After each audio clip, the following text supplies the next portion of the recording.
दोस्तों, क्या हाल है। आई होप आप सब ठीक होंगे। जी हाँ दोस्तों, मैं एक बार फिर से स्वागत करता हूँ आप सभी दोस्तों का ऑलवेज फर्स्ट की मिस्टीरियस सीरीज़ में।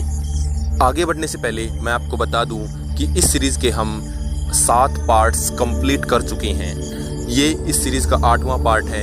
अगर आपने पिछले 7 पार्ट्स को नहीं देखा है तो उनके लिंक डिस्क्रिप्शन में दिए गए हैं। चलिए शुरू करते हैं मिस्टीरियस सीरीज़ यानी कि ऑलवेज फर्स्ट की रहस्यमय कहानियाँ पार्ट नंबर 8। दुनिया भर में ऐसे कई पुराने किले हैं जिनका अपना एक अलग ही काला अतीत है और वहाँ आज भी रूहों का वास है।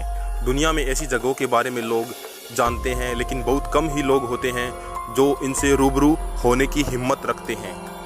जैसे हम दुनिया में अपने होने या ना होने की बात पर विश्वास करते हैं, वैसे ही हमारे दिमाग के एक कोने में इन रूहों की दुनिया के होने का आभास भी होता है।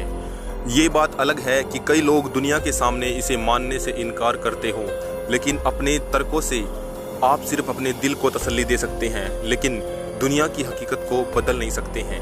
कुछ ऐसा ही एक किले के बारे में आपको आज हम बताने वाले हैं कि अपने सीने में एक शानदार बनावट के साथ साथ एक बेहतरीन अतीत भी जिसने छुपा रखा है। अभी तक आपने इस सीरीज़ की वीडियोस में केवल विदेश के भयानक और डरावनी जगहों के बारे में पढ़ा है, लेकिन आज आपको अपने ही देश यानी कि भारत के एक ऐसे डरावने किले के बारे में हम बताने जा रहे हैं जहां सूरज डूबते ही रूहों का कब्जा हो जाता है और शुरू हो जाता है मौत का भयानक तांडव। राजस्थान के दिल जयपुर में स्थित इस किले को भानगढ़ के किले के नाम से जाना जाता है।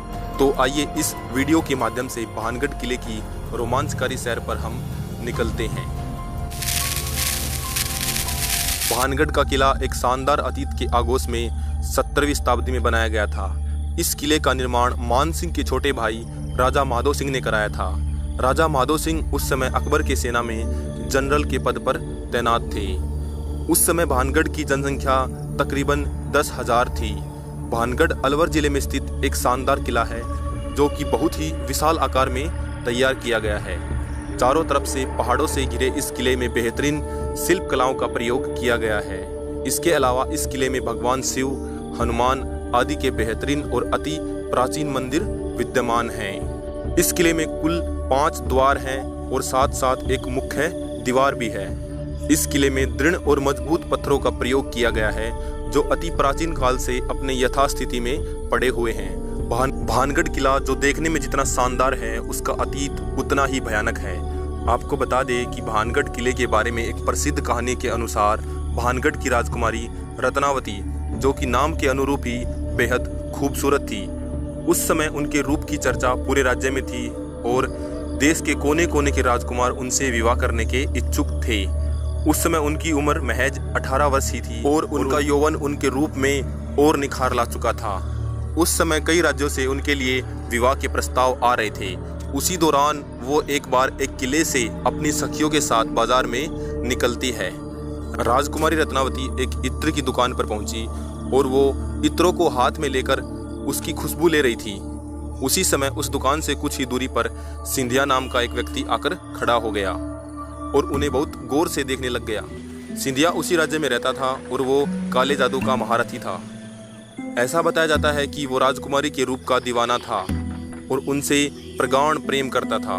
वो किसी भी तरह राजकुमारी को हासिल करना चाहता था, इसलिए उसने उस दुकान के पास आकर एक इत्र की बोतल, जिसे रानी पसंद कर रही थी, उसने उस बोतल पर काला जादू कर दिया जो राजकुमारी के वशीकरण के लिए किया गया था।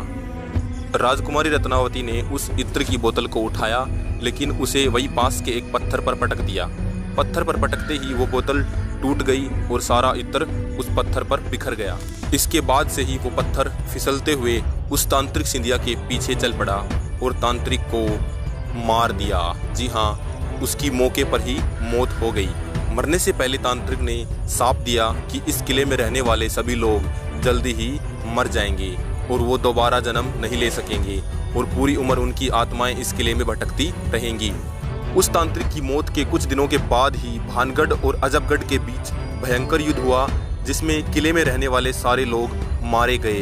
यहाँ तक कि राजकुमारी रत्नावती भी उस सांप से नहीं बच सकी और उनकी भी मौत हो गई।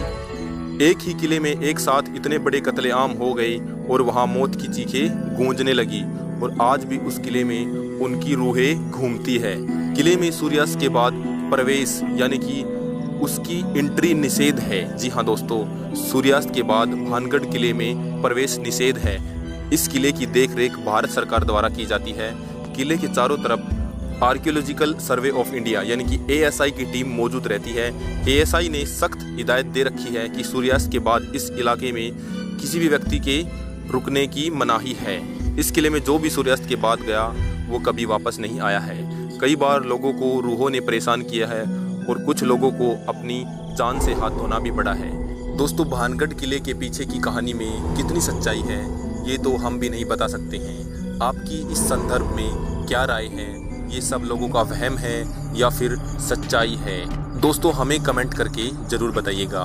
और अगर आपने इस चैनल को अभी सब्सक्राइब नहीं किया है तो आने वाली सभी मिस्टीरियस स्टोरीज़ को आप मिस ना कर दें, इसलिए हमारे चैनल को अभी सब्सक्राइब कर ले और बेल के निशान पे क्लिक कर ले। हम आपको मिलेंगे अगली वीडियोस में एक नई और रहस्यमयी कहानी के साथ। तब तक के लिए हमें दीजिए इजाज़त। जय हिंद, जय भारत।